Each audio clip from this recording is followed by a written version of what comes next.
Welcome to the Maverick Mindset podcast, a podcast that will explore the stories of people who have chosen to take life into their own hands, in their own way, and define what success means for them. Be prepared to be inspired, motivated, and maybe even learn something new. My name is Romeo Santos, and I'll be your host. This is the Maverick Mindset podcast. Let's go. Welcome back to the show. My name is Romeo Santos. You can find me at Red Anchor Properties on both Facebook and Instagram. I also want to give a special shout out to Boo Dixon for our awesome intro music. Thank you very much, Boo. I am very, very, very excited to introduce all of you to our special guest today, a man that I have known for many years and grown to love. His name is Marcus Bradley Donovan. Marcus is a lifelong hospitality pro who spent 23 years cooking and became a head chef at the ripe young age of 24 years old. After spending 16 years as a head chef, an unforeseen injury caused him to change direction and move into what has now become his second true love, producing podcasts and starring in his own podcast, the District of Misfits Show, formerly known as DC as Fuck. And welcome, Marcus Bradley Donovan. How are you, brother? It's been a while, man. Good. I'm always good, man. It's good to see you again. It's been a long time. It's been a long time, man. It's been a wild ride. Yeah. So we are, you are helping me actually with this endeavor of Maverick Mindset podcast. So thank you very much for your love and your support through that, which I think is probably a good segue into a little bit more about what you're doing now in the podcast world. Please share some of that with us and where everybody can find you. Well, first of all, let me get that out of the way. Marcus Bradley Donovan, better known. My superhero name is the Pasteurized Chef. I am also, you can find me at CrushingDC.com and CrushingDC against all social medias, Pasteurized Chef on all social medias. And my show, the District of Misfits Show, it can be on, that's our website as well.com and on all social medias. We try to keep it simple, but I started on podcasting with a company called 111 Massive about, I don't know, seven years ago, 5, 6, 7. It's been a while. About the same time I was working with you, I started doing this endeavor with a friend of mine, Molly Rulin, who now owns Hardcast Media. So funny story. We were actually in her kitchen drinking a bottle of Jameson, trying to come up with some ideas because I wanted to do. She owned the brand DC as Fuck, and I wanted to do a show called DC as Fuck, an interview, basically a similar show like this, but it ended up turning into a drinking show with a podcast problem. So I ended up helping her. I helped her start her media company, and we were doing a lot of podcasts. We started doing other people, and I was a lot behind the scenes. And then eventually she was like, "Hey, remember that show you wanted to do? Why don't you start the DC as Fuck show?" And then that's just how it happened. And it was awesome because we were on T Street. And if you're familiar with Washington, D.C., it's right across the street from the Howard Theater. It's where our studio was. So it was really fun to show up, look at the Howard Theater, and then walk across the street and actually produce some shows. And we produced some wild, ridiculous, over-the-top shows. Like we created a game called the Game of Fuckery, which was ridiculous. And it's very humbling to go back and watch some of these shows, where we've come from and where we are now. It's like night and day. So it's fun. And then, like you were saying, I was in the kitchen for a long time. So that was like my side project. And then I had my injury, which I hope we talk about, for sure, in the kitchen. So I had a TBI, which is a traumatic brain injury, forced me out of the kitchen. And then, so here I was on disability for a year, had nothing to do but time to think about my next move because I knew I wasn't going back into the kitchens. I just physically, mentally couldn't do it. My anxiety for it. My mental health was already shot. After 26 years in the industry, I can't do it anymore. It's like, it's a young man's game and my brain just couldn't handle it. And I couldn't deal with the bullshit anymore. So I was like, what do I want to do? My first love before I became a cook, I wanted to go into communications, into radio.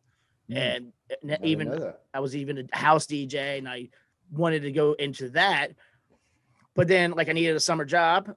Started washing dishes at 14. So I was like, I just go back to the restaurant and like wash dishes or cook, make salads. And I started off as a dishwasher. And then like midsummer, I was making Caesar salads and front. And then, split 7 years later, became a head chef of a restaurant. So it was really, really a fun ride. So where are you from originally? I'm from right outside of Rehoboth Beach, Delaware. Okay. I say Rehoboth because nobody knows Georgetown, Delaware. Even I know Georgetown. Well, you have to drive through it to get there, but it's much easier to say Rehoboth Beach. Like, I was traveling a lot. If I say Rehoboth Beach, or I would say Delaware, they'd be like, "What state is that?" And I just ended up saying Washington D.C. So it's just like, oh, what the fuck? I mean, your education system is ridiculous. Yeah, public education at its best, right? Man, it was sad. So yeah. All right. So what was it like growing up in Georgetown, Delaware, for those who don't know much about Delaware or even the beach scene down there? Well, it's in the middle of the county, so it's like, all right. So if you go east, it's the beach, and the beach was more like, it's not a big city by any means. It's not even a city; it's a big town. But everybody from like DC, Baltimore, Philly go in there. So there is a lot of city folks there. And a lot of people from Jersey started moving down there because it was cheaper than living in New York and New Jersey. But then on the west side of where I was, because we were right in the middle of the county. So the west side was a bunch of fucking hicks, rednecks, the country boys. So it's just like, I drank a lot of Jack Daniels by a fire pit, listening to Hank Williams and shit like that. Okay. So I learned, I mean, you know, they all went hunting. I don't like to sit in the woods with piss all over me, deer piss all over me in the cold. So I'm like, I'm not doing shit like that. So, and then I had all my beach friends. So I was like right in the middle. So I had multiple like sectors of friends. So I think that shaped me in a lot of ways because I saw a lot of people for who they were and the different types of people. So then once I found my niche in the beach area, it just kind of became a thing. And from there, you know, I wanted bigger beaches. So then I moved to Ocean City and then like so on. And then I just started traveling. You know, I had a girlfriend and she went to school in North Carolina. So I was like, fuck it. I want to get out of Delaware. I'm 18 at the time. So moved to North Carolina. She went to school at Elon. So if you're familiar with that, it's in between Greensboro and Raleigh. So we were able to go party. I mean, we were college kids. I mean, I wasn't. I went to college for a year and a half and realized I hated it. And I enjoyed cooking because at the time I was cooking. So I was like, well, I can eat, work, and travel because everybody always has to eat. So I always know I have a job in that industry. And I enjoyed it. I was really good at it. So then I was living there, but it was in the middle of fucking nowhere. Like it just kind of sucked. And I found myself back in with a bunch of like country people. And I'm like, I don't like this. So I was going to go to Myrtle Beach, but I made a stop in Wilmington, North Carolina first. And it was just like a big Rehoboth. And I just fell in love with it. Spent a couple years there. And I ended up moving back to DC after Wilmington and, you know, just kept traveling. I went to New Orleans. I went back to Wilmington. So I've been up and down the East Coast. I mean, I really go and live anywhere else besides the East Coast and the South. Okay. And you were chefing in all these areas? All the way through. I mean, that's how I ate, you know. They don't pay line cooks much. So you know, my to-go boxes were very heavy. Right. Family meal. All right. So was Wilmington your favorite place out of all those places, or did you have another favorite? No, New Orleans by far. New Orleans. Okay. I try to go back at least once a year. I still have a few friends that I have my routines. I go down there to see my friend Tara, who was a cook with me in New Orleans. We worked for Susan Spicer, who's a pretty renowned female, or I shouldn't say female chef, one of the top chefs in the world. I mean, 1991, I think she was the best new chef in the world. So, and she's actually her character. If you've ever seen the show Treme, the female chef they have there, the blonde, that is supposed to be Susan Spicer. So, oh, interesting. I did not know that. I mean, I was 22 in New Orleans, so that was my worries was 22 in New Orleans. You were probably getting in lots of trouble. Ooh. The worst was my laundromat was a bar, so we would go. There's a place called Igor's, a place called Checkpoint Charlie's. Igor's was on St. Charles Street, which turns into Bourbon Street. We would walk like 5 blocks to get there, our clothes, you know, and trash bags and shit. Get there, start a laundry with all good intentions. Go play some pool, start drinking some booze. 3 hours later, we're hammered, so we don't fold our clothes. So we just put them back in the bag and walk. It's like Santa Claus, drunk Santa Claus, walking back to like where we. It was a lot of ridiculous times in New Orleans. Like it was good. I mean, okay. Yeah. Really fun. All right. Did you learn to speak any Creole? I did. Creole and Cajun is the only second language I really have besides Spanglish. Okay. I actually got to use it in Ocean City, Maryland, when I owned a restaurant. We had a bunch of construction crew, and a lot of them were from Alabama, and we had this one guy, Charles, I believe his name was, and he couldn't speak English. He spoke Cajun, and I was the only one that could understand and talk to him. And they were like, "Can you tell me what he's ordering?" Like I would have to talk to him and order for him, and it's like it was funny. The first time I met him, we were in an elevator, and he was talking to another one of his buddies, and I started talking to him, and he was just like all shocked and shit, and it's like, wonder what kid in Ocean City, Maryland can fucking speak Creole with him, and it's like. So for those who don't know what the hell Creole is, explain what that kind of sounds like, or what that mix is. It's almost like Irish Gaelic English. It is really jumbled mouth. They stretch the words out and throw some other accents into it, and like some of their lingo. Like one thing is like when every culture or every region has their different things. Just twist it, and it's just the words just drawn out and it's jumbled. It honestly sounds like they're talking with stuff in their mouth. So it's just like you gotta hear through the dialect, and So now how did you, like, what did your parents do? How did you get into food and beverage? All right. So my mother ran hotels. Okay. She did that. So she was well connected. That's not actually how I got in. That's kind of like when I got in, her and I kind of had a connection after that. Okay. My father was a banker. And I read a book by J.W. Marriott. I forget the name of the book. And I just remember him talking about how he started with a 13-seat restaurant. And I'm like, fuck, this dude's intelligent. I love everything he was talking about. I wanted to go into it. So I wanted to work for a hotel. And my father bankrolled somebody, and not through him, but through the bank in Ocean City. It was the Fenwick Inn Hotel. It was called Jordan's Rooftop. Yeah. Okay. He helped start Al, who was a black business owner, but nobody back in the 80s would give him a loan, So, but my father, he's like, fuck it. Yeah. You're a good man. You're a good. I mean, he saw him for what he was. He didn't see him for what, that bullshit back then was.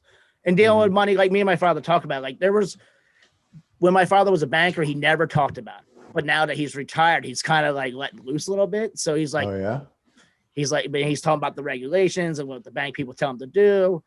And he never really followed the rules. He's the man who trained me. So it's like, so when I wanted to go back to what your question, when I wanted to go into the industry, he talked to Al brought me in, and my thought was I was going to wash dishes and then get into the hotel, work at the front desk, and kind of get my way into management eventually in 5 years. But the cooking bug hit me, and I was like, I don't want to get out. This is what I want. Well, I mean, obviously you and I have that in common because we met in hospitality, and I think we talk about this all the time, that like hospitality is amazing for so many reasons. And at the same time, it's a young man's game, right? But it's like, when I talk to people about hospitality, it's like, hospitality it's almost like a drug, right? Like it pulls you in with all these amazing things, but then if you're in it a little too long, you can almost start to feel strung out, right? That's how I was at the end. Like for the last year or two, my mental health was shit. And like, I was not a good cook. I wasn't a good manager. I didn't want to be there. I didn't want to work 19 hours a day, 15 hours a day. Like, and I realized my back hurt, my feet hurt. And I was making great money, but I was sleeping or passed out the time that I didn't have the work, and it was miserable. And it wasn't a good way to live. Yeah. And you were always at the family events, and you always had Saturday and Sunday off too, right? Yeah. Awesome. Yeah. Yeah. About it. That's sarcasm, listeners, for those of you who didn't pick up on that. I'm a go with that and say that was an awesome excuse for so many years that I used. That's true. Now, when I say my family, I don't mean my parents or my brother, of course, his nephew. I mean the rest of the fucking family, because sure, I don't like all of them. Okay. Put sticker on my coffee, so let's just say my Jaeger, which. Ugh. Yeah. Well, I think now more than ever, you're starting to see more and more people kind of have the epiphany that I had, 6-7 years ago, that you've, had within the last few years. Yeah. And I think COVID has really accelerated that, right? And you're right. I think with COVID, I'm starting to see a lot more stuff on social media where people are like, fuck this. I like sitting in my sweatpants and working from home. Like I had more time with my dog. Why am I working 5-6 days a week? I'm going to do a 4-day week. And so like, I think that mindset is correct. Yeah. It's good. Yeah, for sure. Definitely good to see. Yeah. I think there probably needs to be a lot of reform in that industry. That badge of honor for managers and chefs to work 80 hours a week is not really a badge of honor. It's just it's a toll on your health. And with all that said, I think you and I would agree that hospitality has helped to form the people that we are quite a bit, right? Yeah. Being able to meet people from so many different walks of life, not only that you're working with, but those that you're serving and hosting. I find personally that my time in hospitality prepared me for business life in a way that I never realized, and just the way that I'm prepared to talk to anybody from any setting at any time, no matter what they are, a dishwasher person that makes, minimum wage, or if they are a multimillionaire that's a CEO of multiple companies. Doesn't matter. I can talk to any of them. Yeah. It's same with me. Like, I could clean up very well and I could dress down very well. So like, I worked for Michael Jordan. I was like, not his personal cook, but like I was one of the ones that cooked in this room when he was playing poker and stuff like that. So I heard we had to sign waivers. So I'm sure. And it was through his divorce. So, oh boy. So we had like news media and shit around all the time. So we had to sign stuff. But I heard some incredible, like, ruthless shit from that guy. I had to talk to these people. And, working for the Redskins, I talked to a ton of football players and, the general manager of the team. Like, so I was around it, but it was the restaurant industry that kind of prepared me for that. Because as a chef, you go to tables and you talk. And I worked on a lot of high-end places, so I was talking to high-end people. And, and then, I didn't like public speaking, but now, but I had a staff of like 30 that I had to talk to when I was like 27, 26. And I had to like get over those fears. Now I get on a podcast and I talk to thousands of people and I'm like, I don't have anything to say. I'm just going to start talking, so it's because of the restaurant industry that kind of beat it in my head. But you're right with the badge of honor thing. Yeah. Like, that was like, I fed off that. Like you were saying, it was a drug. Like I fed off, like I can outwork anybody. I am better than anybody. But it was the same mindset from other chefs that I hated because it was like cutthroat and it wasn't fun anymore. And it just kind of sucked.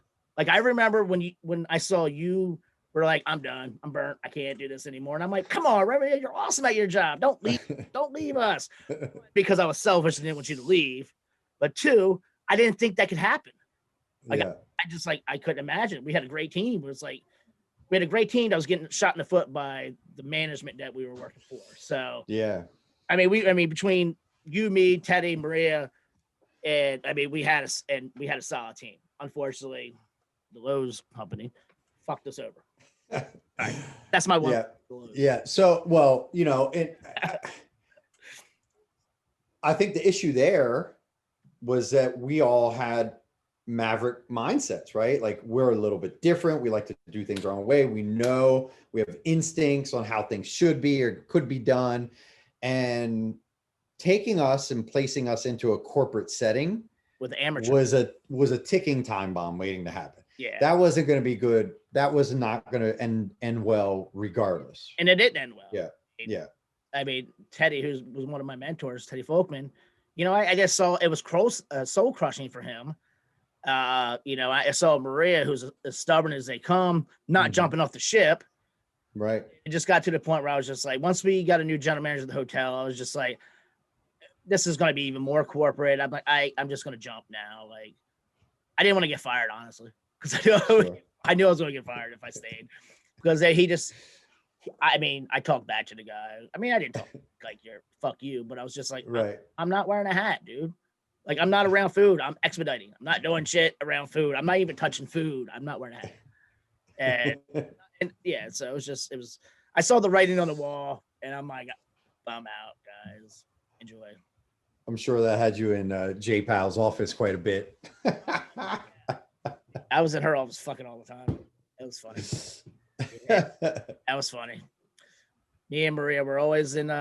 It's funny because you see an HR person who, when you see her out, is like so polite and you get. I'm sure you saw the same thing. You get her behind like the door when the door shuts. She's like, man, fuck this place, and like, but again, she's a Maverick, so she's yeah, she does big. I mean, she's doing good shit. Like she's working for some big people. She's back in DC, like so, like. But it was good to work with people like that, and people like that motivates you. And like telling you before, a couple of weeks back, like I still use some of the acronyms you gave us, and some of the like techniques, like the 7 Ps and all those things, and use that for the past 5 years in kitchens. Like, but yeah, fun time. 7 Ps. So everybody listening, the 7 Ps is actually not something I can take credit for. There's an old friend of mine that said this to me at one point, Jennifer Woodhouse, actually. So if you're listening out there, Jennifer, credit to you.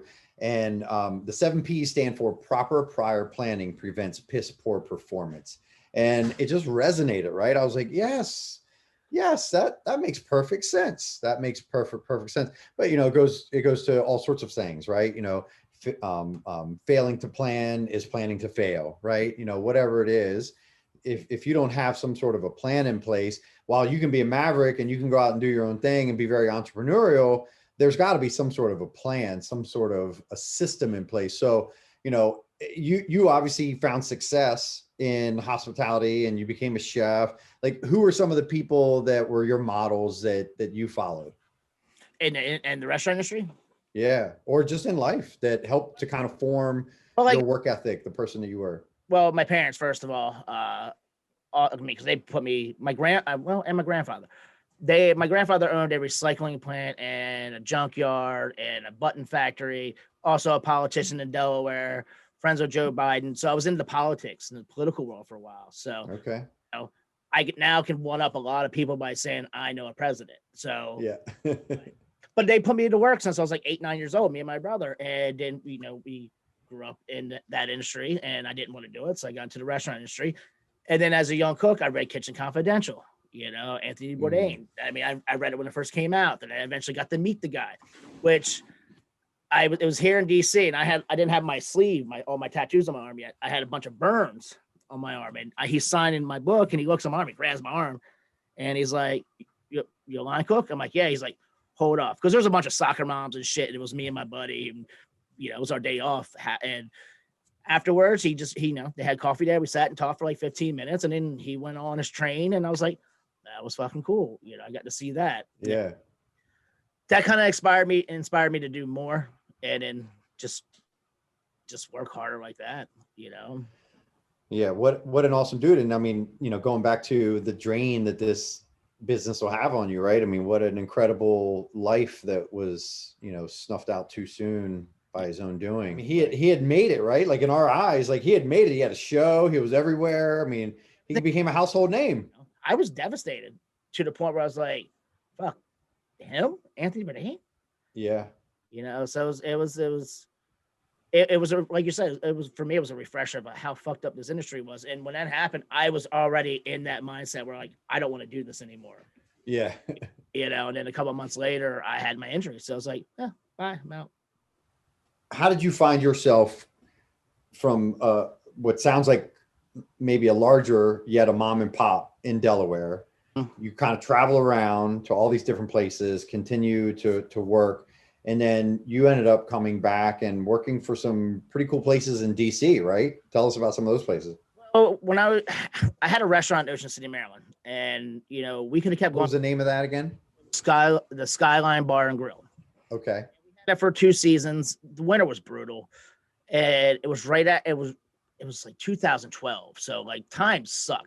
So nobody had money. Nobody was really going on vacation, and we could have survived another 2 years for what we had. And if it was 2 good years, we could have made it longer, but we were just like, I'd rather throw in the towel now, cut my losses, take the L. Let's move back to DC. Let's work for some people. Because I had job offers, from some friends who were opening restaurants. and one of them was on A Street Northeast. It was a Mexican restaurant.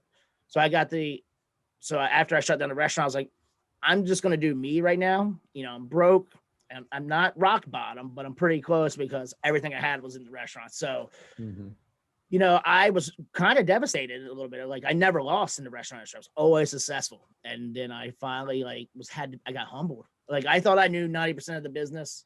I realized I knew maybe 45% of the business. So I basically, with the money I spent, I'm like, oh, I just set myself to college about the restaurant industry and about life. And so I had to change my mindset.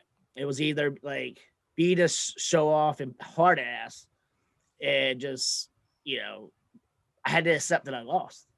So I was like, I can either be miserable and stay here at the bottom, or I can get back on that fucking horse and change my life and do what's best for me. And like, you know, all right, that was a chapter in my life. Now it's time to start another one. You know, so coming back to DC, I had to change my mindset. I realized that I didn't want to be stuck in like one restaurant. So I worked for multiple people. You know, I came back. That's when I met Teddy Folkman, who had Granville Moore's, which was very successful. I started with Eric Bruner Yang with Toki Underground. And just a couple other guys around who, I mean, our house hold names like those two, but like we're really good chefs. So like, but I didn't really have a schedule anywhere. So like I had like one set schedule with Saturday and Sunday brunch. But then when people called out of work, like these restaurants would call me and be like, hey, can you work? And so I was filling in my shifts and I worked multiple different restaurants, multiple different menus, multiple different staffs. So I was having a great time, you know, and it's because I had no responsibilities. I've had responsibilities in the industry for the past 10 years. It was great. Like I was like, like I'm cooking all this good food. I'm learning. I was learning again because I felt like I got to the point where I stopped learning because I was my own teacher at the point. And it just kind of sucked. I was kind of burnt. So coming back, it kind of got my juices flowing again. And then, you know, I started getting, you know, the jobs again. And that's when I ended up going down to Annapolis after Teddy saw me. Teddy fell in love with my work ethic, put me on as a sous chef at Granville Moore's, and then sent me to Annapolis to be the executive sous chef of the hotel because he wasn't always going to be there. So he trusted me. So, and then after that, after I left there, I ended up coming back and going and working for Jose Andres at the MGM casino, which was fun. But again, it was that corporate setting where you had the MGM and then you had Jose. So you had two like clashing. I had two sets. I ended up just getting sick of it there just because of that. I mean, I put in 2 years. So I find that success. And then I went back and worked for Eric Bruner Yang, helped open up the Line Hotel. It just wasn't my cup of tea, you know. And see, I think before my failure or my like new chapter, I would put 2 years in no matter what, no matter how bad it was for me. Or how just mental health wise it wasn't good. But I realized like this isn't a good fit for me. I got to bounce. And then I end up down to the Overroom working for a Shook who owns multiple restaurants. Quite the restaurateur. Yes, he is. Very hard to work for. He had a great chef in Brian Moscatelli, actually, who was like from Aspen, from New Jersey. So he's one of the best chefs I ever worked for. But not really a good person. So it's just kind of like, I mean, he was, but we just didn't click. Okay. Then, you know, and that was a great place because I mean, I walk out of the restaurant and I see the White House.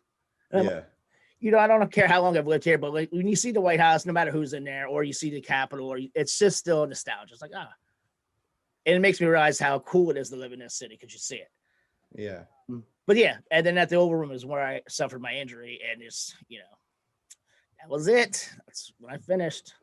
That was it. Take us back a little bit. Thank you for taking us through that journey. But take us back a little bit when you had to shutter that restaurant. I've experienced that as well. Like, what do you think caused that restaurant to fail? We were not prepared.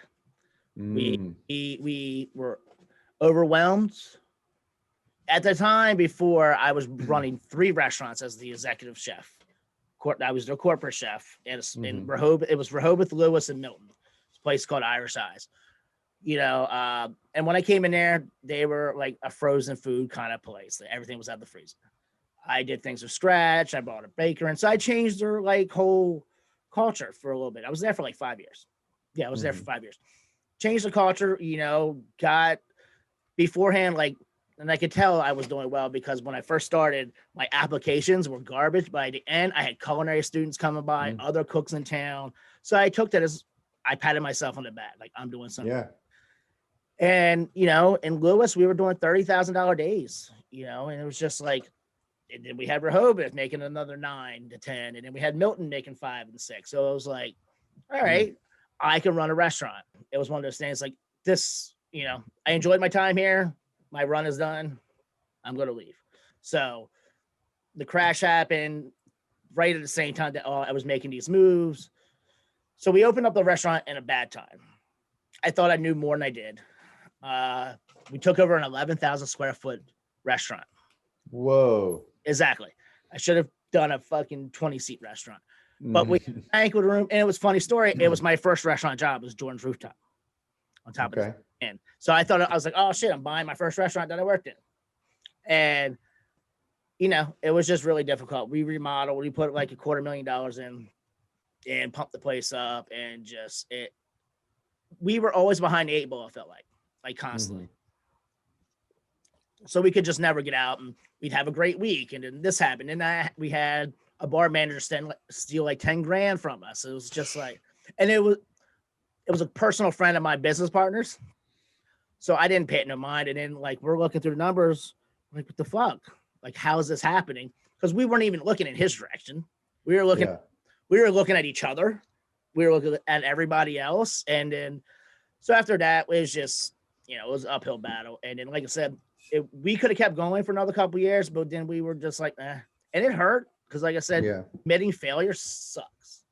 And we didn't want to do it, but like, I didn't want to put any more money into it. And, you know, there was a lot of nights that I did not sleep for 2 years. There was a lot of nights where I cried a lot.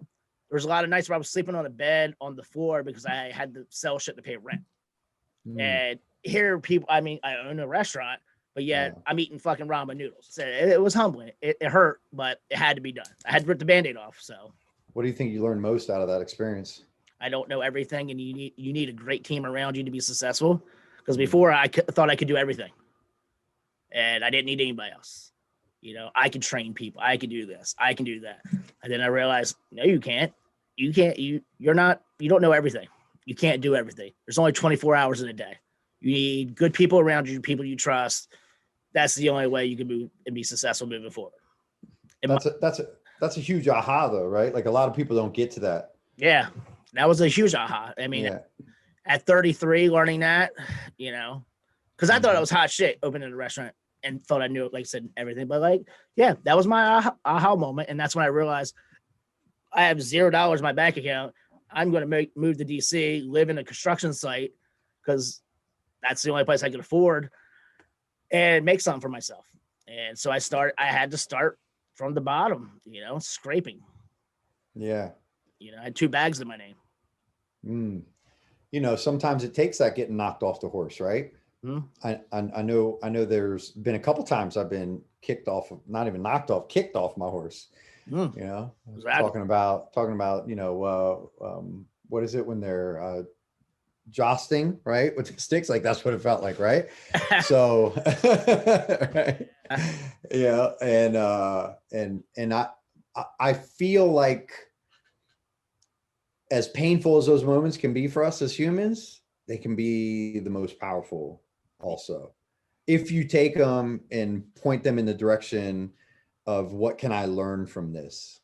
And you don't wallow in it. It's what you make of it. Like I said, I could have sat there and stayed at my parents' house and, you know, lived off them for a couple of years till I got my stuff back together. But I made the decision not to be sad and miserable and get up back on that horse, move back somewhere, and, you know, suffer for a year or two till I got myself back on my feet. But I wanted to do it on my own, and I had to do it on my own. So it was it's very rewarding. It's the next chapter, essentially. Yeah, it was. Why was it so important for you to do it on your own? Because I'm the one that put myself in that situation. You know, my decisions led to that situation. Wasn't anybody else's.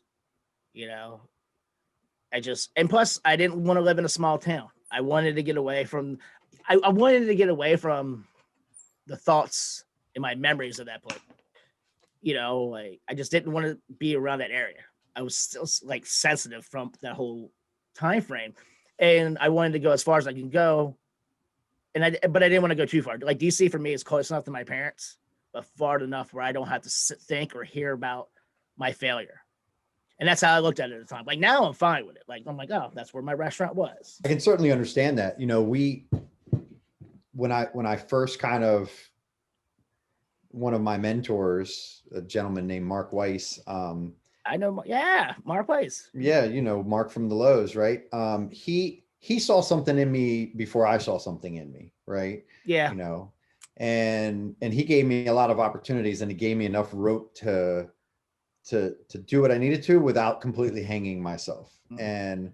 And I respected him and loved him so much for that, and still do, right? Still do. And he had this restaurant, beautiful restaurant concept, probably just a really bad name, but anyways, called a Gwen, spelled again with 2 N's, right?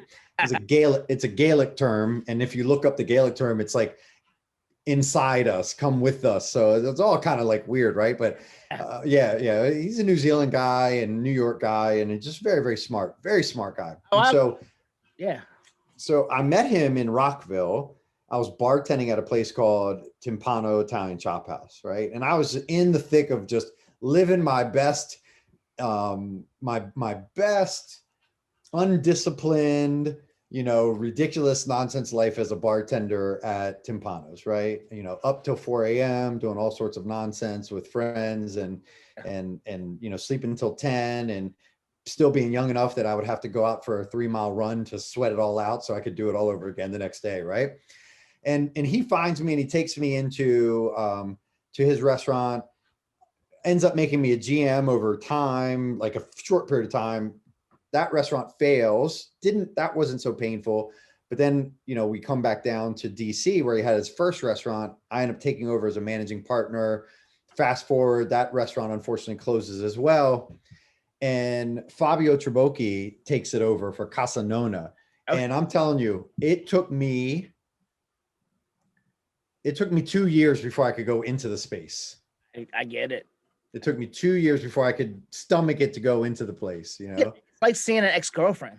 Yeah, exactly. I don't like that guy. Fuck that guy. Like, I don't want to see him. And he's like a professional athlete. Fuck this. Like, yeah, man, it stings. It definitely stings. Yeah, for sure. I think it's a learning moment as well. It's like you're getting over that hump. I'm like, lesson learned type thing. Yeah. But no, you're right. It fucking stings. Yeah, it stings. But the pushing through and the persevering, right? Like I keep hearing that message in your story of, it hasn't been perfect, right? And that's really what this podcast is about. This podcast is not meant to celebrate people that have reached the pinnacle of everything that they're doing, like so many other podcasts are out there, which are great podcasts, wonderful podcasts out there.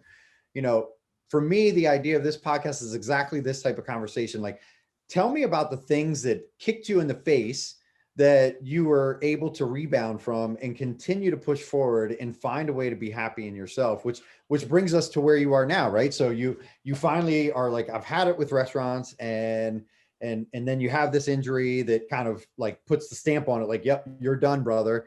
And you've already been doing this other your passion project of yours in podcasts. So now walk us through that. What's going on there besides the initial point that you told us? Like, you've now got your own podcast, you've got a company now that you're working in and starting and owning, that you're producing podcasts like mine. Walk us through all this and how you got to here. Well, me and Molly, she went her way.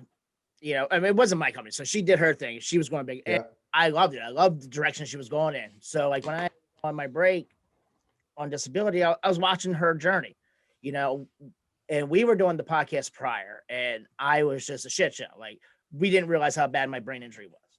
Mm. And, I almost got fired by my 2 best friends, like they were done with me. But then we realized my injury was really serious. So we took about 7-8 months off, took everything in, got my shit back together, got my mental health where it needed to be. Still not with the injury back to where I want to be. But we were able, we started buying our own equipment because we didn't want to like rent a studio. We didn't want to like have someone else do it for us. Well, hold on. Let's pause it. So how exactly did the injury happen? I was closing out my shift. I was scrubbing the station down, and these there was 3 levels of pots.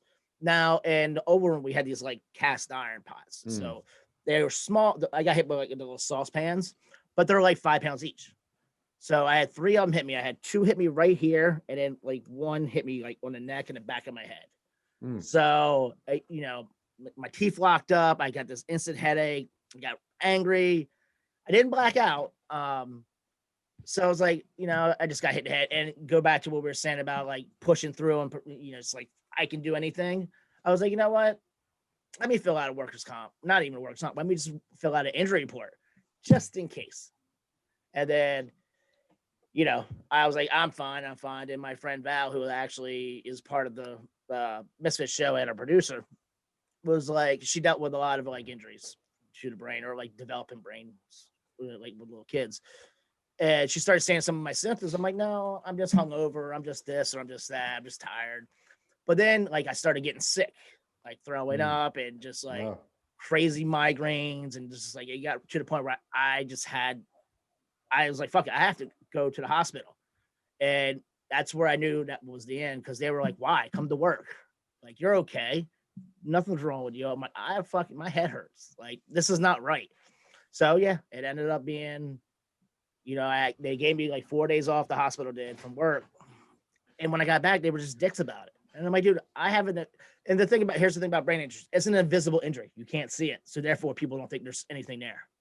Like, you know, and that's the unfortunate thing about a concussion or the brain injuries. Like, you yourself don't even see it sometimes. And you try to do, like in the beginning, I tried to do my life the way I always did, run 100 miles an hour, like work. I couldn't do it anymore. Like, it just shut me down. So did they diagnose you with anything specific? What did they end up saying happened to you? Post-concussion syndrome. Okay. Post-migraine syndrome. I got whiplash. I had chronic migraines. My eye started fucking up. So my right eye, I forget the like technical term for it, but when I went to this highly respected eye doctor, ophthalmologist, whatever the hell they're called. I did all these doctor terms, and now I learned so much about doctors, but I don't know all the terms. He was like, that's not your eye messing up. That's your brain going to your eye. So like my eye was taking in the stuff or what I was seeing, but my brain was interpreting it like this. Like, oh, wow. Vision was going like this and like that. So I had to do, I was going to physical therapy, OT, vision therapy, speech therapy, mood behavioral therapy. I was literally in the hospital Monday through Friday. Wow. From like 9 a.m. to like 1. Multiple therapies for 8 months. Nonstop. Wow. So that was my work. That became my job, was getting healthy. Yeah. And, you know, I come home from vision or physical therapy and have vertigo for like 5 hours or 2 days. You know, it was really tough. And like, I still have a lot of those symptoms, but from those therapies, I know how to control them now. So like, if I start feeling something, I know my limitations now, what I can do and what I can't do. Okay. You know, I know I can't work more than 2 days in a row, you know, because like I still try to help out in restaurants, but I can't work in kitchens with the bright lights. There's just things I can't I'm not allowed to ride a bike. I'm not allowed to drive a car. Not allowed to fly in a plane. Wow. So, fly in a plane or fly a plane? No, well, I definitely can't fly a plane, but fly in a plane because of the pressure. Really? Yeah. So, now I might try it, like a short trip, but like during that, and like, but my doctor's like, you don't drive. It's overstimulating. So like one of my therapists, think about this. You know how you have your cell phone, you know, the more apps you have open, the slower the phone is. That's how my brain is. So the more things like driving the car, looking, driving, radio, turn signal, all that overstimulates. I get hot. I get motion sickness and all that, you know, so it's a bad situation to be in. And I blacked out driving, meaning like I lost hours of time. Like I was driving to a doctor's appointment. Next thing I remember, driving back, and I lost 5 hours in between. Wow. They were like, we're done. But that's the brain. When the brain shuts down, the brain shuts down. You're done. You know, so. Wow. Yeah. So I've had to overcome that chapter of my life as well. So, you know, and that's the thing with restaurants. You know how you have that second one and third one, you just keep going. Sure. when you have a head injury, you don't have a second wind anymore. You have your 4 to 6 hours and that's it. So like when I was going out, like, so if I had an appointment, my schedule, I had to put in an hour to go wherever I had to go, 2 hours to do it, and then an hour to get home. So I had to put that in my schedule, like my travel. So it was a pretty rough there for about 6 months.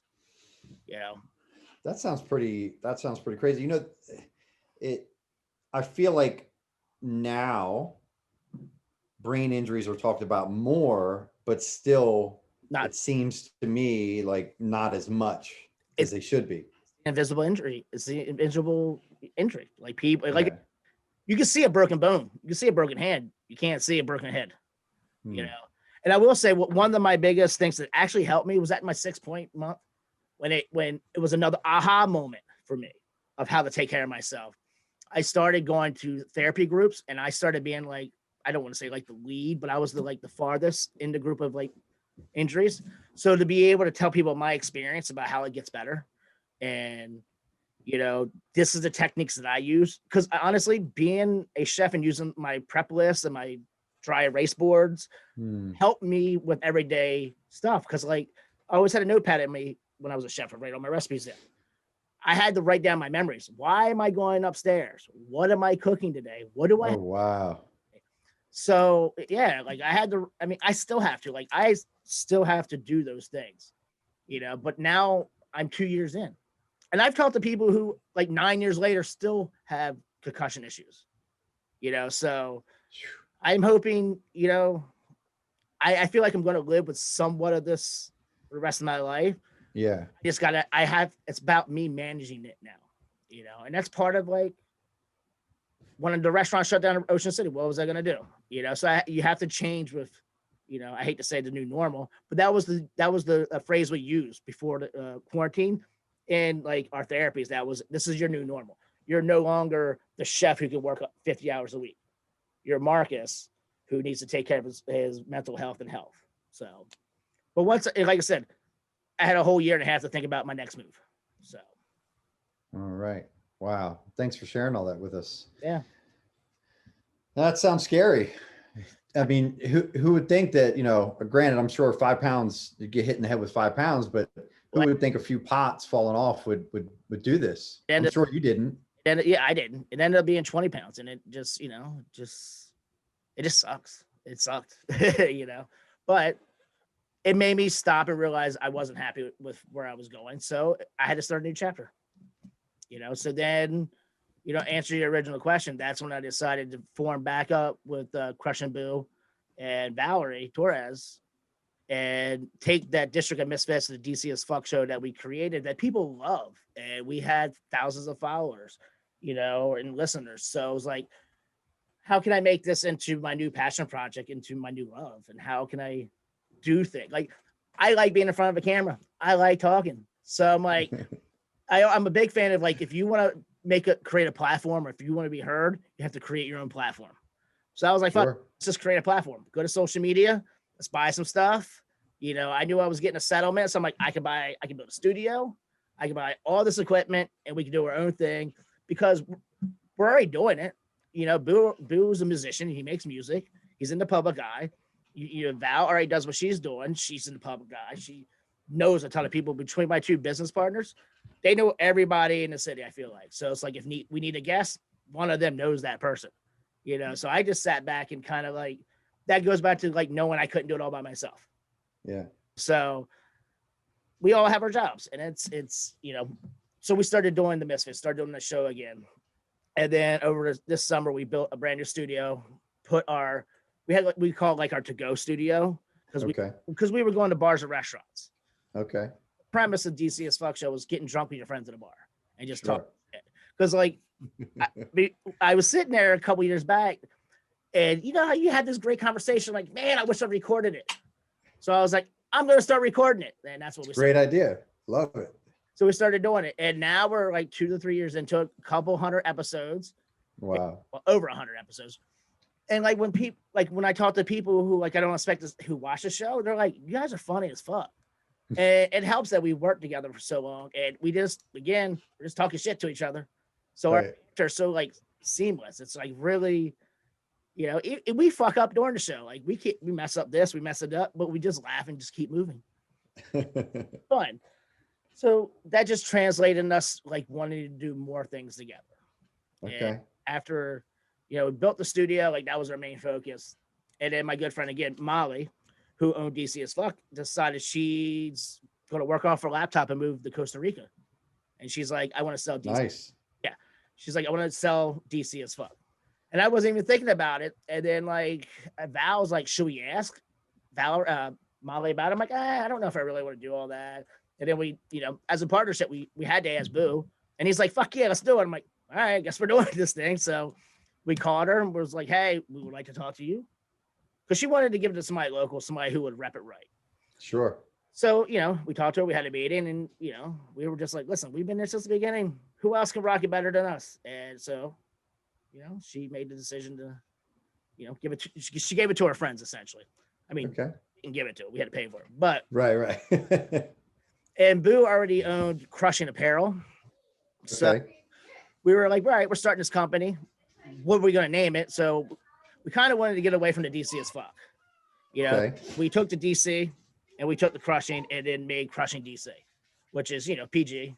You can sell it. Yep. It's a really good logo. So all of a sudden we were a clothing brand and a podcast studio. So we're like, oh shit, we have two companies now. So from going from nothing to one to two all of a sudden over the pandemic, mind you. So we built a website this summer, e-commerce, Crushing. Yeah, go ahead. Let's see the kids. Hi. I'm sorry, everybody. We apologize for this unplanned interruption, yet it is such a cute one. This is my daughter, Daniela. Hi, Daniela. Can you say hello? Can you say hello to the Maverick Nation? Hello. She's adorable. She's going to be a Maverick someday. Oh, she already is. This one already is. Already work. Yes. You going? You're so hungry? Okay. So she'll let you know. She's so hungry. She loves daddy's cooking too. So I took something good out of hospitality, right? All right. So you guys, because I was going to ask you, I'm like, all right, so you had a show. What made you decide that you want to start producing shows as well? And it was basically buying DC as Fuck, and that was already a production company. Well, prior to buying DC as Fuck, our main goal was going to be producing podcasts.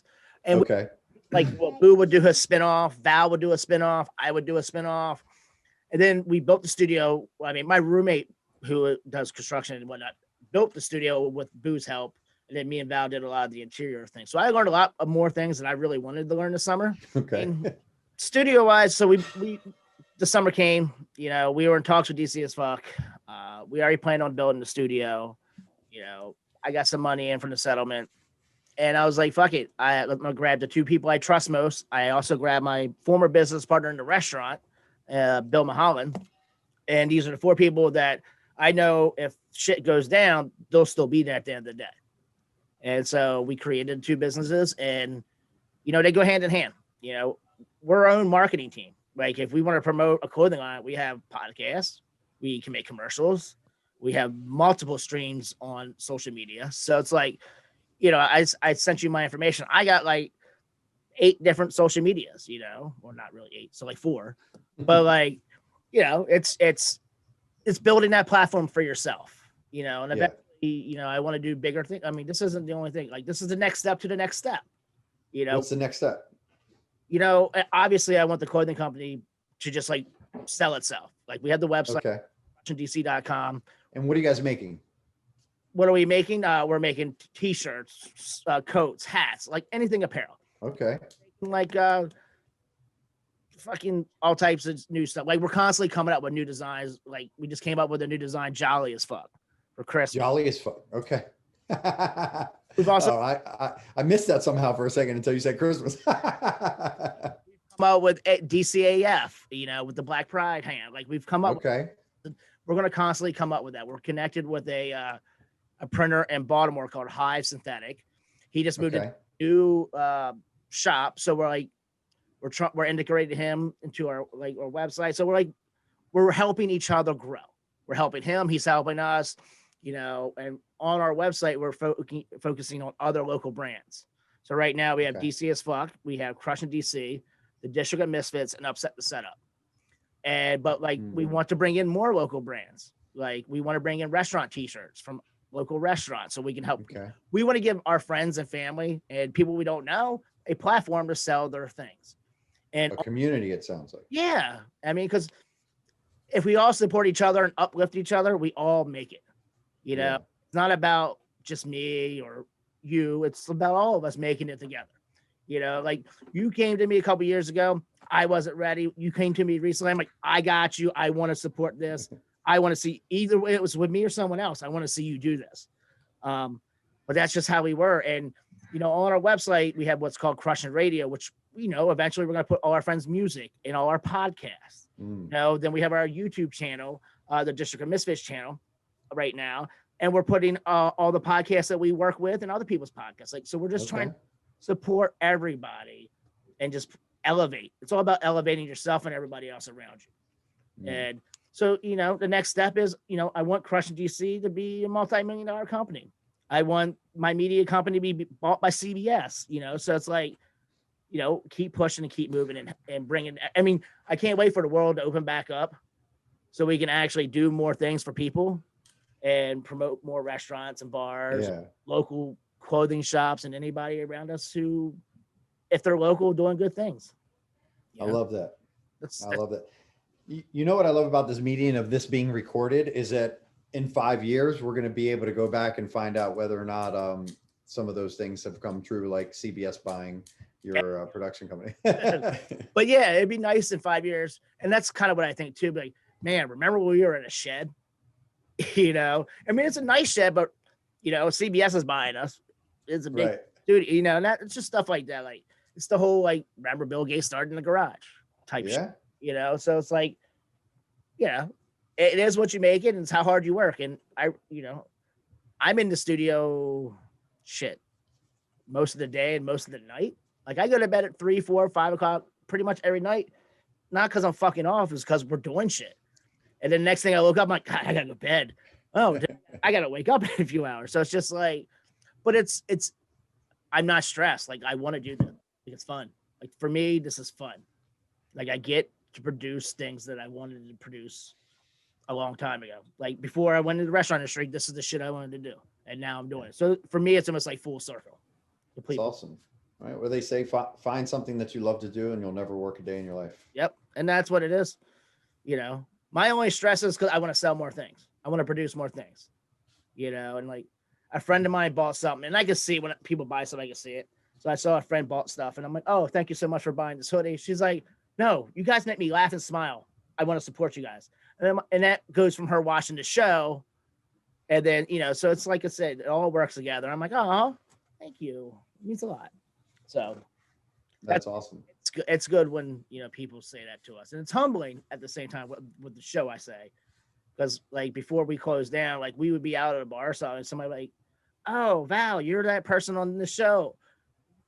And I'd be like, what? It's my the fuck. I've been on the show longer than she has. but it's nice to have people like just recognize us who don't know us first, but you get used to it. And one thing you gotta do is do not look at the YouTube comments. That's all I gotta say. Yeah, well, I mean, I'm a big fan of Joe Rogan's podcast. I love the guests that he has and the format that he does, and I love that. He says that all the time. He says, I don't read any of that shit. He's like, I'll go fucking crazy. He's like, I used to read it, but if I read that stuff, because there's so many people trolling so much stuff out there. People that just unfortunately, they're not Mavericks. Yeah, they're not Mavericks, right? Because what a Maverick will come up to you if they had something to say to you and say it to you, and that's as beautiful as social media is and all these mediums where we can, communicate and connect virtually.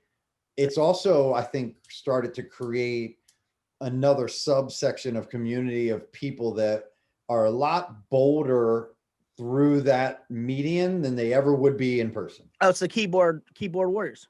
You Yeah. can't get punched in the face through a monitor. I mean, No, and not that I'm condoning violence.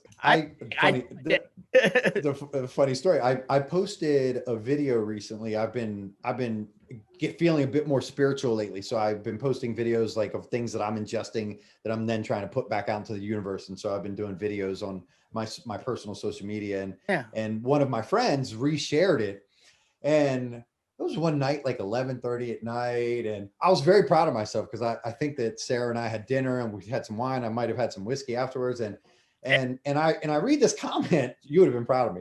I read this comment and this guy goes, how are you supposed to sell anything if you don't know what you're talking about, you big nosed bastard?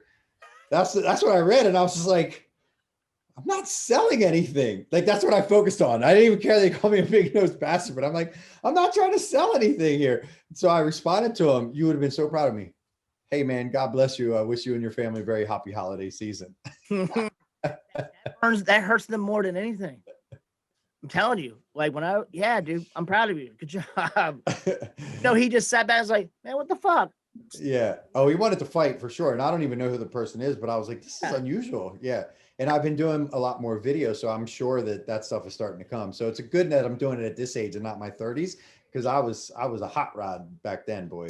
I mean, over the past few years, I've been banned by Facebook. I've been in a lot of Facebook like fights, and I got to the point where I didn't even care about the person. I just would be like, I'd say some foul shit, but it had nothing to do with the conversation we were having. And they were like, "What the fuck are you even talking about?" Oh no, I'm trolling myself now. Shit. I threw them off the smell. So it's just like they were like, they couldn't get lower than me. And it wasn't like I was insulting him. I just would say some weird shit. And they were like, I can't even talk to this guy. He's weird. So yeah, but now I'm just like, yeah, I don't feel like, I don't get on there when I'm drunk. How about that? I don't look at Facebook. Yeah. Good. Yeah. Good point. It's hard, right? I mean, you're like attached to it all the time. You know, we've got these mini computers and you have access to anything at any moment. That's when I go to Instagram or Twitter. So, do you do TikTok? I do. Well, I watch TikTok. I did a lot of marketing, and I know I've been slacking. I know we need to do it more for our company. But man, it's so addicting. I'm not gonna lie, I spent hours on there. I can spend 6 hours on there at a time. Yeah. It can be entertaining. You know, have you seen The Social Dilemma? No. What is it? Or heard about The Social Dilemma? So it's a documentary about how how like they like gear information to you. What's crazy is they know who you are before you even log in, right? So like I never had a TikTok and I log in and I guess I'm a 44-year-old male. I'm married, so maybe that's part of the demographic as well. At the beginning, when I first logged on until I started liking other people and like seeking out other videos, every single video was some girl twerking to a song. No, you're right. And I was like, and I almost fell into the trap because again, I'm a 44-year-old man, right? And I'm like, oh wow, and then I was like, wait a minute, I'm getting stuck in this. I don't want to just see this. And so now I see like comedians and that makes a lot of sense. And also, all sorts of different stuff that actually is interesting. But you're right. Like, it's really cool, especially when people do like the voiceover and like it's somebody that shouldn't be, their face doesn't match that voice and they're doing like a comedian's routine. It's hilarious. I love that stuff. It's one girl, I think she actually got a deal with somebody, but she would act like she was drunk on wine, but she was just reciting Trump. Oh my God. Oh, I think I know who you're talking about. Yeah. She does. Yeah. I have seen The Social Dilemma and I thought you were talking about like a TikTok show, but like, no. Got on, it was a bunch of like hot chicks, and now it's a bunch of food, comedian, political shit. So I didn't even think about that till that now. Yeah. It's wild. I mean, you know, it's crazy. And because I had just recently watched it, and so when I got on, that's why I like intentionally said, all right, I need to change who my avatar is, because they must know already that this is my avatar and technically what my avatar tends to like to do when they're on this platform. And I'm not really here for that, right? Number one, I don't have time for that. Number two, I don't want to get in trouble, right? My wife sees all those. I'll be in such big trouble. Oh shit, dude. It's like, yeah, it's ridiculous. And it's the thing, like growing up politically and like growing up and knowing the Bidens, like I grew up with Hunter, I grew up with Bo. I knew those. Okay. Wow. Well, every summer they would come down to Rehoboth to do like a summer jamboree and like do fundraisers. Okay. Father and Biden were close. He spoke at his funeral. He spoke at like all the events he did. Wow. So like, I got pictures of me with Joe when he had hair, so it's kind of, it was weird for me because now I don't really have all the views he has. I mean, but that being said, it's kind of hard for me, like hearing people trash him. Like, I don't want to I never got into conversations with people like, oh, I know Joe and he never in my fucking cousins, so I just let people play it out. I didn't obviously get involved because maybe younger me would have, but now I'm just like, he is what he is. Yeah, well, that can be a whole nother episode that we can come back and do talking about politics. I don't know if it is because I've gotten older or, if maybe subconsciously it's because of, what I do professionally as a real estate professional, and I'm a public figure doing that as well. I just steer clear. Yeah. And yeah, I like to be as open-minded as possible. I may not agree with what you're saying. However, it is the United States and you should have the right to say what you want to say, even if it's infuriating or it makes no sense. I guess anybody could argue any point, right, on any given day, depending on what side you are. And yes, there are moralities of how we should be treating each other as humans. And I think for me, that's the basic level, like treat people like humans and do the right thing. And, I'm a capitalist, like, don't get me wrong. Yeah. But at the same time, capitalism shouldn't dwarf the important social needs of our society because we are as one, right? Like without each other, like it takes all of us. We're all we all have our place in the cog of the wheel of how the thing operates. And so if you take one of those cogs out, it may still run, but it's not going to run the same way that it should be running. I mean, you said it best. It's about treating people right. And, at the end of the day, I've steered clear of it as well. I mean, we talk about it sometimes on the show, but that's why I have Boo, because I let him do it. But he's well-versed in it. So he knows, he has what he wants to say, and he says it and says as well. I'm like, I second that a lot of times. He's smarter than me when it comes to that. So I'm like, again, that's me not knowing everything. Like, that's your lane. Take it. Yeah. But you're right. It's all about uplifting other people. And it's just, man, it's a whole nother show. Like we have other political podcasts for a reason. We have, we have a hip hop show called Grande Lock. They do hip hop. We have a political show called Ain't No New Thing. That's what they talk about, so it's just like, here we're uplifting and positive. Yeah, for sure. For sure. Well, listen, I think we did it, right? I mean, we've been on for quite some time and I think we've had a really fantastic conversation. I appreciate you so very much. You allowed my daughter to come in and interrupt and everything, which was always a pleasant surprise. Hey, kids are the future, man.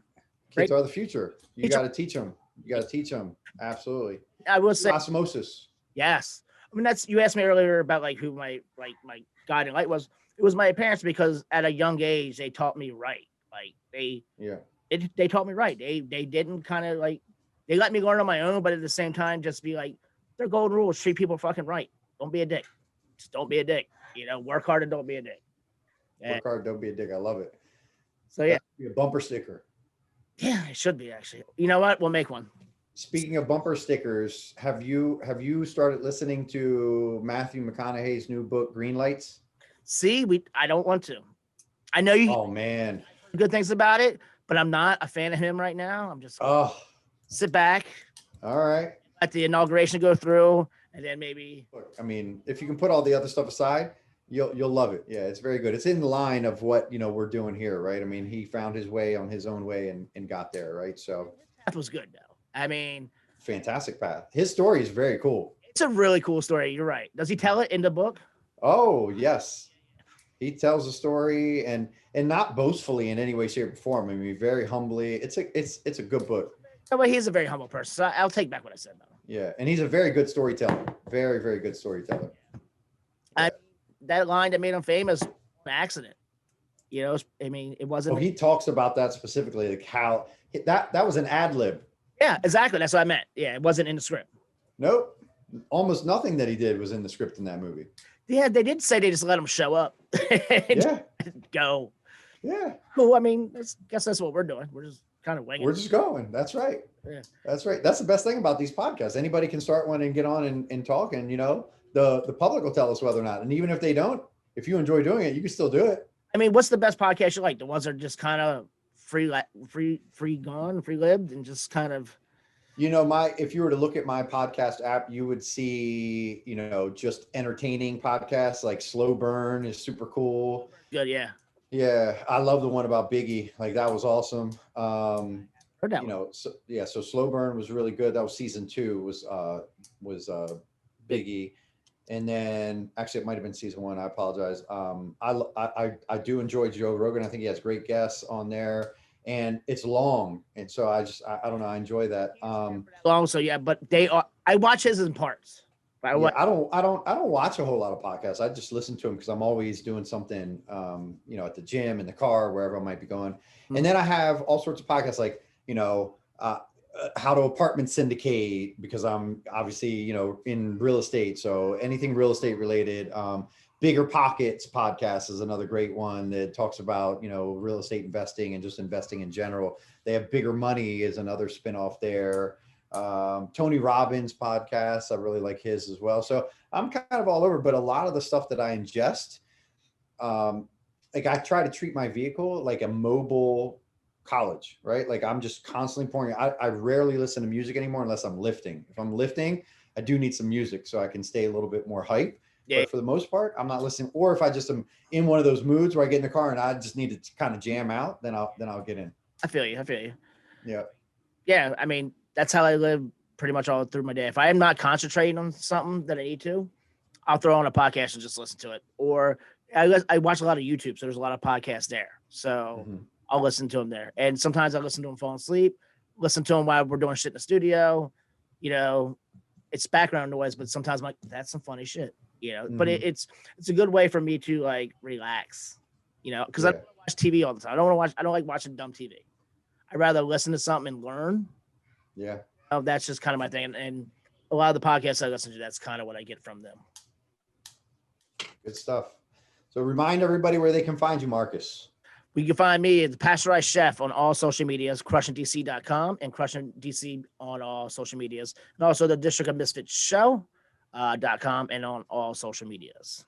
All right. Very good. And you can find me on my 2 social medias. I'm old, so I have Facebook and Instagram. That's it. At Red Anchor Properties is where you can find me. And of course, this is being produced by the District Dogface Studio. So thank you guys so very much for the love and the support. I very much appreciate it. We are very excited to be wrapping up episode number 2 with our marvelous guest, Marcus Bradley Donovan, which is a movie star name in itself anyways, right there. So this has been the Maverick Mindset podcast.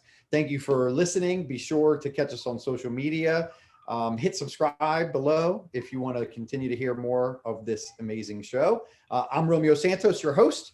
This has been the Maverick Mindset podcast. Thank you very much. We're out.